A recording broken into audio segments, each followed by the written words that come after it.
Well, thanks for staying with us. Let's get into the conversation as quickly as possible, as we are joined right now from the United Kingdom, Southampton to be precise, a chartered economist and Chief Executive Officer at Honey Treat Limited, Shoaib Samson, joins us live on the program tonight. Good to see you, Samson. Let's get talking about this very recent loan again, $6.1 billion. A request made, of course, by Mr. President to the National Assembly.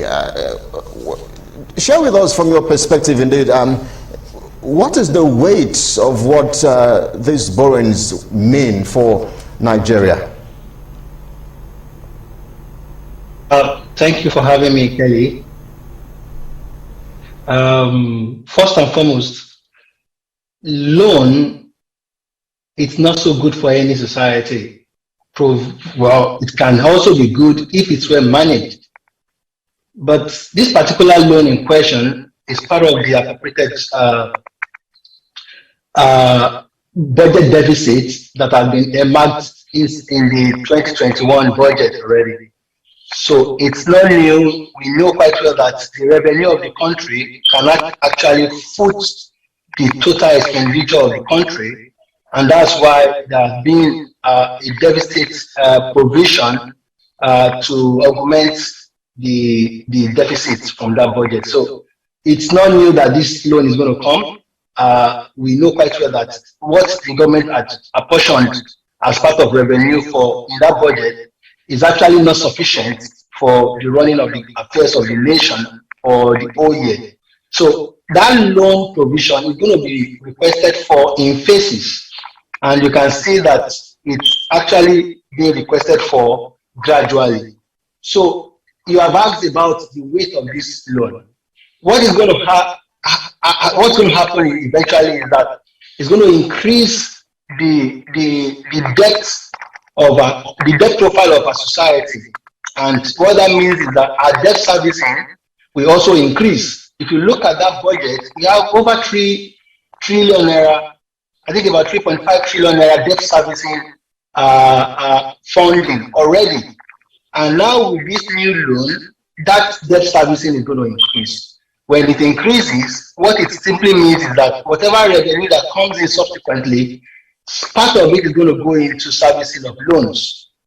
So for us, it's always better when we manage the available resources maximally. It's always better when we maximize the use of the resources. We domesticate loans, domesticate resources, domesticate inflows.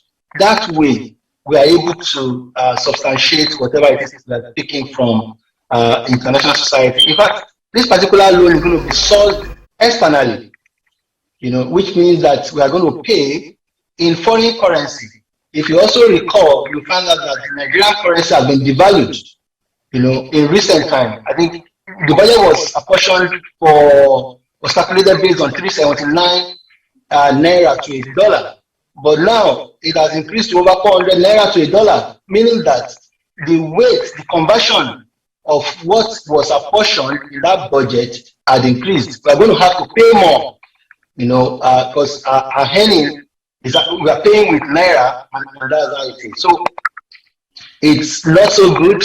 We need to find a way to make sure that we manage better our resources. I hope I answered your question. Yes, Samson, let's stay with the exchange rates now, $1 to 379 naira. The new loan will amount to about 2.343 trillion. Help us understand, will this, because a lot of Nigerians, we keep hearing comments like the future generations would have to be made to pay for some of these loans. I mean, help us understand from your perspective what that means.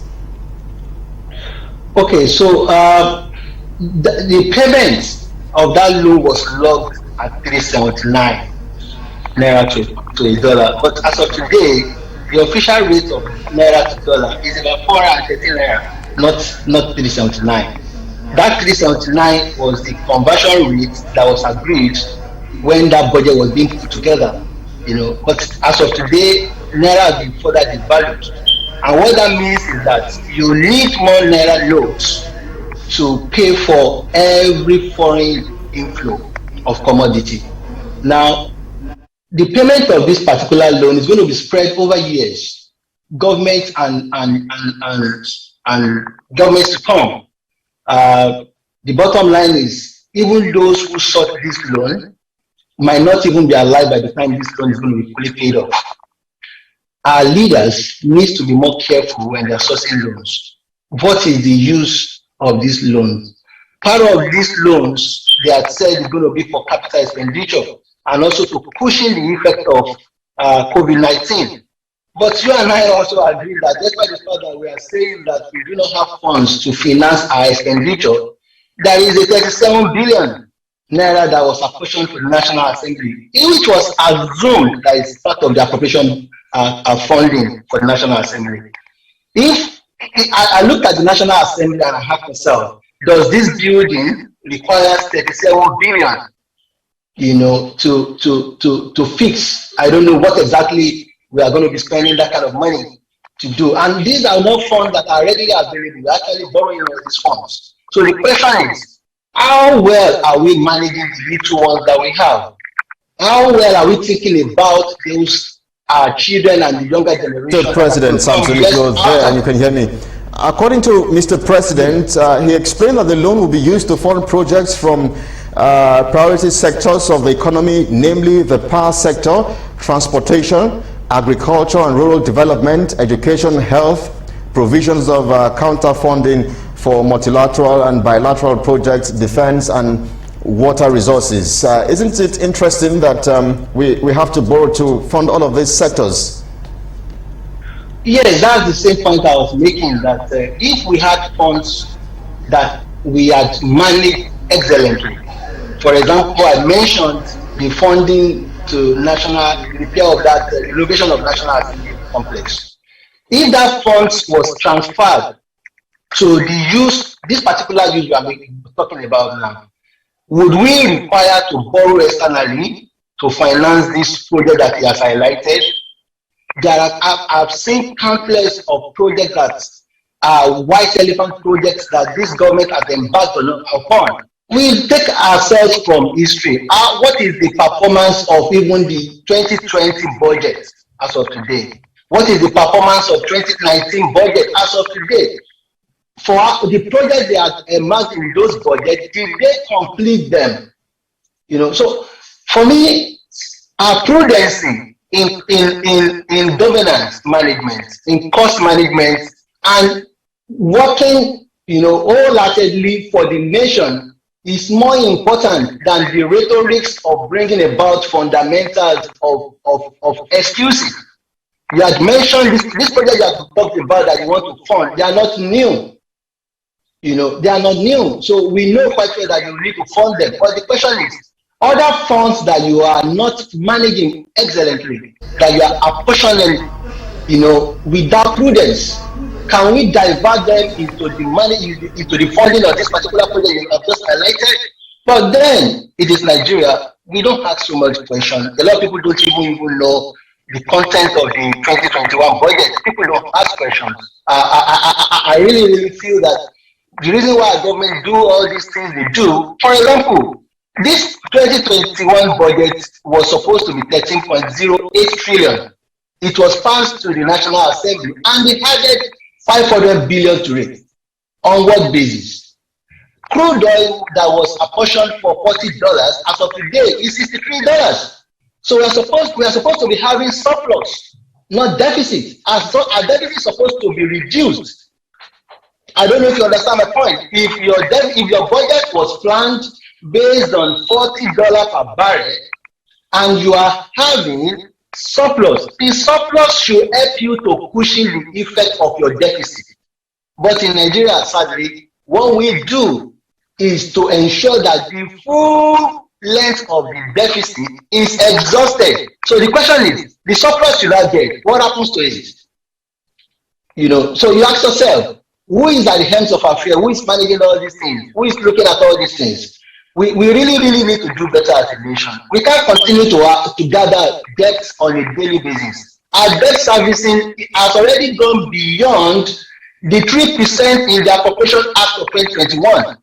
And he mentioned it in this letter he has written. He also affirmed that it has gone beyond the 3% allowance. So the question is, for what purpose are we going beyond all this? Why did we even set the Appropriation Act 2021 in the first instance? We know that we will not honor it. These are issues that we should be discussing. These are issues that we should be talking about. We keep amassing debt on a daily basis. We keep devaluing the naira on a daily basis. Part of the devaluation of naira is as a result of loans that we keep on borrowing, because that's the worth of our currency. So we need to look at it. We need to ensure that those who are managing our affairs are prudent. They are carrying out activities prudently. They are not just like a free for all. So I think they need to do more. Stay with us. Let's take a breather. When we come back, we will see how we can delve into a concluding conversation or thoughts as regards this issue of borrowing. The latest being $6.1 billion, a request made by Mr. President to the National Assembly. This is Firecrackers. We're back in just a moment. Stay with us.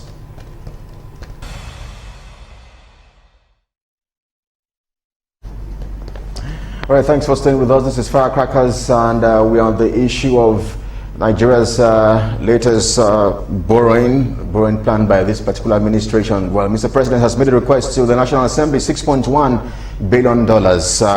If we are to go by Naira, that amount is in the region about 2.343 trillion Naira or more. According to the chartered economist who is with us, joining us live from Southampton in the United Kingdom, Samson Shoebi, chartered economist, chief executive officer at Honey Treat Limited. Samson, thank you so much for standing by with us as well.